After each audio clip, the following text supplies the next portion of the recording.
تو آپ نے کہا تھا نور انا اراہ، نور ہے میں اسے کیسے دیکھ سکتا ہوں۔ تو اس سے پتا چلا کہ دنیا کے سب سے افضل انسان جناب محمد رسول اللہ صلی اللہ علیہ وسلم نے بھی اپنی آنکھوں سے اللہ تعالی کا دیدار نہیں کیا۔ البتہ اس میں کوئی شک و شبہ نہیں ہے کہ روز قیامت مومن اور جنتی لوگ اللہ تعالیٰ کا دیدار کریں گے۔ وجوہ یومئذ ناظرہ الی ربها ناظرہ، اللہ تعالیٰ فرماتے ہیں اس دن کئی چہرے تر و تازہ ہوں گے، اپنے رب کا دیدار کر رہے ہوں گے۔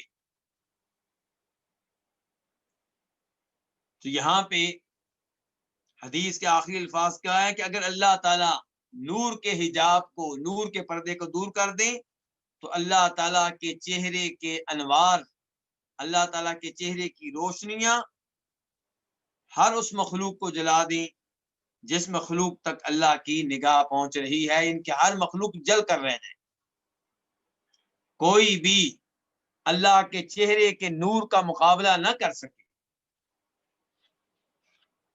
موسیٰ علیہ السلام نے اللہ تعالیٰ سے درخواست کی تھی، کہا تھا ربی ارنی انظر الیک، اے میرے رب میں تجھے دیکھنا چاہتا ہوں۔ قال لن ترانی، اللہ نے کہا تھا موسیٰ تم مجھے قطعاً دیکھ نہیں سکو گے، ولکن انظر الی الجبل، اس پہاڑ کی طرف دیکھو، فإن استقر مکانہ فسوف ترانی، اگر یہ اپنی جگہ پہ برقرار رہا، اس کا وجود باقی رہا تو تم بھی مجھے دیکھ لینا۔ فلما تجلی ربہ للجبل، جب اللہ رب العزت اس پہاڑ کے لیے ظاہر ہوئے تو جعلہ دکا، تو اللہ تعالیٰ نے اس پہاڑ کو ریزہ ریزہ کر دیا۔ وخر موسیٰ صعقا، اور موسیٰ علیہ السلام پہاڑ کا یہ حشر دیکھ کر بے ہوش ہو گئے۔ فلما افاقا، جب انہیں ہوش آیا تو قال سبحانک، کہنے لگے اے اللہ تو پاک ہے، میں توبہ کرتا ہوں، میں ہی ظالم تھا۔ تو خلاصہ کلام یہ ہے کہ دنیا میں اللہ رب العزت کا دیدار کسی نے بھی بیداری کی حالت میں نہیں کیا۔ ہمارے نبی جب اسراء و معراج کے موقع پہ اوپر گئے تو آپ نے اللہ کا کلام اللہ کی آواز میں سنا، آپ نے بھی اس موقع پہ اللہ تعالیٰ کا دیدار نہیں کیا۔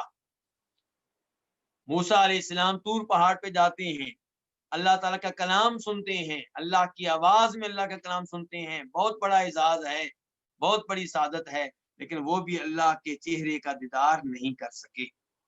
اللہ سے دعا کرتے ہیں کہ اللہ تعالیٰ مجھے اور آپ سب کو ان میں شامل فرمائے جو روز قیامت اللہ تعالیٰ کے چہرے کا دیدار کریں گے۔ تو بہرحال اس حدیث سے اللہ تعالیٰ کے بارے میں کئی چیزیں جاننے کا موقع ملا۔ نمبر 1 کہ اللہ تعالیٰ سوتے نہیں ہیں۔ نمبر 2 سونا اللہ کے شان بھی نہیں ہے۔ نمبر 3 اللہ تعالیٰ ترازو کو جھکاتے ہیں اور بلند کرتے ہیں۔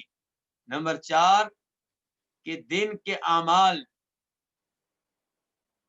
رات کے اعمال دن کے اعمال شروع ہونے سے پہلے اللہ تک پہنچا دیے جاتے ہیں، اور دن کے اعمال رات کے اعمال شروع ہونے سے پہلے اللہ تک پہنچا دیے جاتے ہیں۔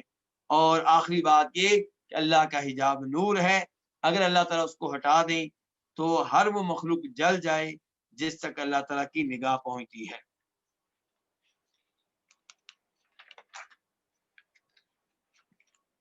اس کے بعد باب نمبر 10، باب صفت الصبری،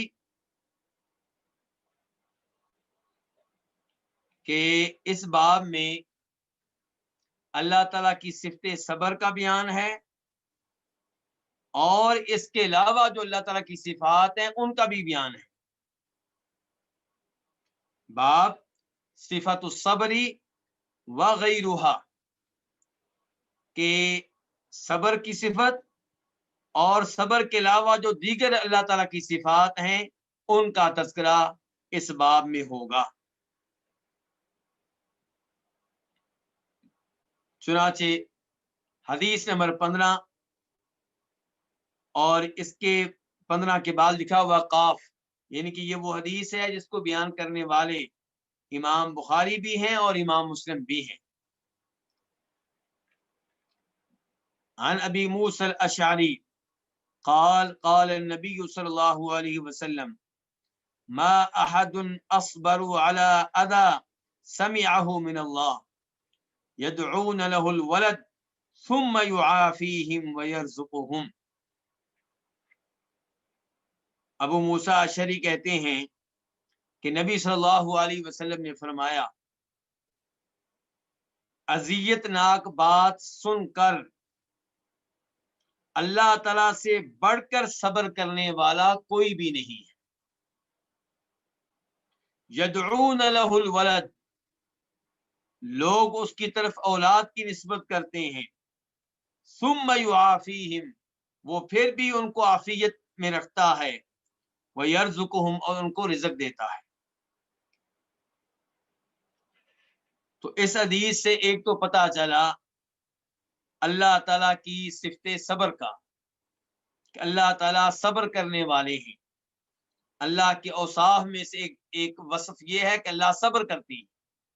اللہ کے اس کے علاوہ اوصاف بھی ہیں کہ اللہ تعالیٰ کلام کرتا ہے، اللہ تعالیٰ ہر آواز کو سنتے ہیں، اللہ تعالیٰ ہر ایک کو دیکھتے ہیں، اللہ تعالیٰ ہر ایک پہ قدرت رکھنے والے ہیں. یہ سب اللہ کے اوصاف ہیں، اللہ کی صفات ہیں. اور ایک صفت اللہ کی ہے کہ اللہ صبر کرنے والے ہیں. اللہ کتنا صبر کرنے والے ہیں؟ فرمایا اللہ سے بڑھ کر اذیت ناک باتیں سن کر صبر کرنے والا کوئی نہیں ہے. یعنی کہ ایسی ایسی باتیں کی جاتی ہیں جو باتیں اللہ کی شان کے خلاف ہیں. مثال کے طور پہ یہ کہنا مکہ والوں کا کہ فرشتے اللہ کی بیٹیاں ہیں. عیسائیوں کا یہ کہنا کہ عیسیٰ علیہ السلام اللہ کے بیٹے ہیں. یہودیوں کا یہ کہنا کہ عزیر اللہ تعالیٰ کے بیٹے ہیں. یہ سب باتیں ایسی ہیں کہ اللہ چاہے تو یہ باتیں کرنے والوں کو فوراً تباہ و برباد کر دے، انہیں اپنے عذاب کی لپیٹ میں لے لے، ان کی زندگی ختم کر دے. لیکن اللہ تعالیٰ صبر کرنے والے ہیں. اللہ تعالیٰ فوری طور پہ سزا نہیں دیتے، اللہ تعالیٰ مہلت دیتے ہیں کہ شاید بندہ توبہ کر لے، شاید بندہ رجوع کر لے.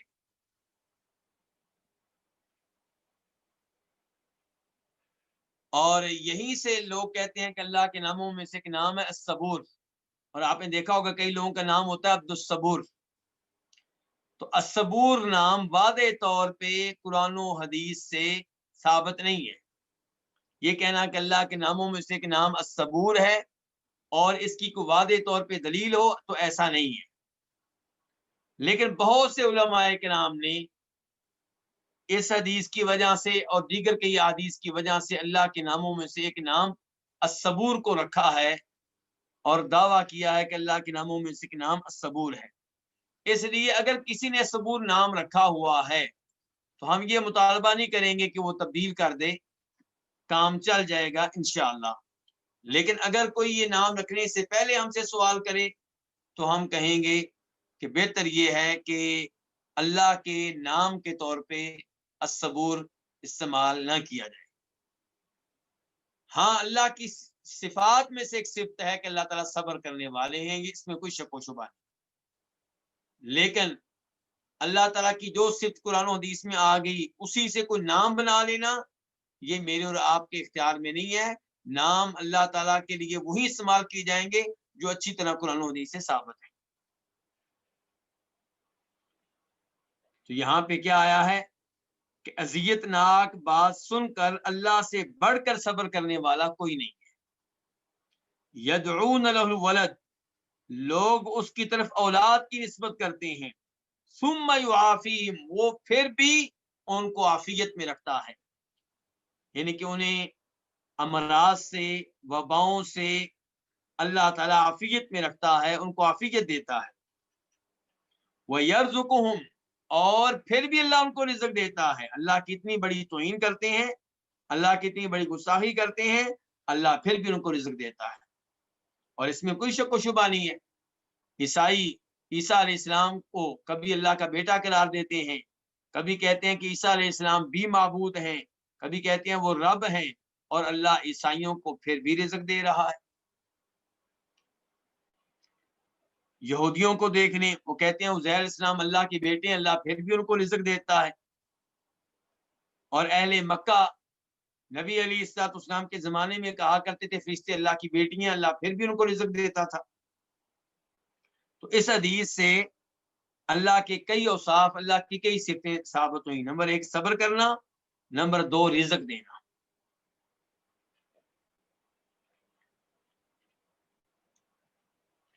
اس کے بعد حدیث نمبر 16، یہ بھی متفق علیہ ہے، کاف لکھا ہوا ہے، یعنی کہ یہ بھی وہ حدیث ہے جس کے اوپر امام بخاری امام مسلم کا اتفاق ہے۔ عن عبد اللہ بن مسعود عن النبی صلی اللہ علیہ وسلم قال ما من احد اغیر من اللہ من اجل ذلك حرم الفواحش وما احد احب الیہ المدح من اللہ۔ عبداللہ بن مسعود سے روایت ہے، وہ نبی صلی اللہ علیہ وسلم سے روایت کرتے ہیں کہ آپ نے فرمایا کہ اللہ سے بڑھ کر غیرت مند کوئی بھی نہیں ہے، کوئی ایسا نہیں ہے جو اللہ سے زیادہ غیرت والا ہو۔ ان الفاظ سے پتہ چلا کہ اللہ کی صفات میں سے ایک صفت کیا ہے؟ غیرت کرنا۔ تو اللہ تعالیٰ صبر کرنے والے، اللہ تعالیٰ رزق دینے والے، اللہ تعالیٰ غیرت کرنے والے، تو اللہ تعالیٰ غیرت مند ہیں، اور ہم اللہ کی تمام صفات اللہ تعالیٰ کے لیے ثابت کرتے ہیں اور ان کو ان کی حقیقت پہ محمول کرتے ہیں، کوئی تعویل نہیں کرتے، کوئی انکار نہیں کرتے، کوئی تحریف نہیں کرتے۔ جب اللہ کے رسول علیہ السلام کہہ رہے ہیں کہ اللہ تعالیٰ غیرت والے ہیں، تو ہم کون ہوتے ہیں تعویل کرنے والے؟ جب اللہ کے رسول بتا رہے ہیں کہ اللہ تعالیٰ صبر کرنے والے ہیں، تو ہم کون ہوتے ہیں اللہ کی ان صفات کا انکار کرنے والے، ان کی تعویل کرنے والے؟ تو ما من احد اغیر من اللہ، اللہ سے بڑھ کر غیرت والا کوئی بھی نہیں ہے۔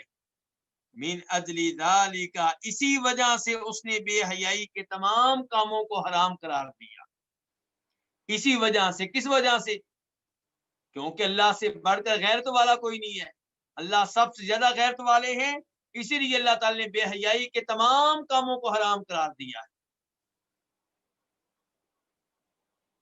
اس کا مطلب یہ ہوا غیر لڑکی سے دوستیاں لگانا حرام، غیر لڑکی کا مزہ لینے کے لیے ہاتھ پکڑنا حرام، غیر لڑکی کے ساتھ فون پہ ایسی باتیں کرنا جیسی باتیں میاں بیوی کرتے ہیں، وہ کیا ہے؟ حرام۔ زنا حرام، بدکاری حرام۔ فرمایا من اجل ذلک حرم الفواحش، چونکہ اللہ تعالیٰ سب سے زیادہ غیرت والے ہیں، اسی وجہ سے اللہ تعالیٰ نے بے حیائی کے تمام کاموں کو حرام قرار دیا ہے۔ الفواحش جمع ہے فاحشۃ کی، بے حیائی کا کام۔ وما احد احب الیہ المدح من اللہ، اور کوئی ایسا نہیں ہے جسے اللہ سے بڑھ کر تعریف سے محبت ہو۔ یعنی کہ اللہ تعالیٰ چاہتے ہیں کہ اللہ کی حمد بیان کی جائے، اللہ تعالیٰ چاہتے ہیں کہ اللہ کی تعریفیں بیان کی جائیں، اللہ تعالیٰ چاہتے ہیں کہ اللہ کی خوبیاں بیان کی جائیں، اللہ تعالیٰ چاہتے ہیں کہ اللہ کی صفات بیان کی جائیں، اور اللہ سے بڑھ کر اپنی تعریف کو چاہنے والا کوئی نہیں ہے۔ اللہ تعالیٰ سب سے زیادہ چاہتے ہیں کہ اللہ کی تعریفیں کی جائیں۔ کیوں جی؟ کیونکہ اللہ تعالیٰ ہر تعریف کے لائق ہے۔ جب میں اور آپ چاہتے ہیں کہ ہماری لوگ تعریف کریں، ہماری خوبیاں بیان کریں، جبکہ ہماری ہر خوبی اللہ تعالیٰ کی طرف سے ہے، ہمارا ہر کمال اللہ کی طرف سے ہے، ہمارے پاس جو بھی خوبی ہے اس پہ حقیقت میں اللہ کی تعریف ہونی چاہیے، اس کے باوجود ہم چاہتے ہیں کہ ہماری تعریفیں کی جائیں۔ تو اللہ تعالیٰ تو ہر خوبی کے مالک ہیں، اللہ میں ہر کمال پایا جاتا ہے۔ ان دنیا میں جتنی بھی خوبیاں ہیں، کسی بھی انسان میں کوئی خوبی پائی جاتی ہے، کوئی مہارت پائی جاتی ہے، کسی کے پاس کوئی نعمت ہے، کوئی اعزاز ہے،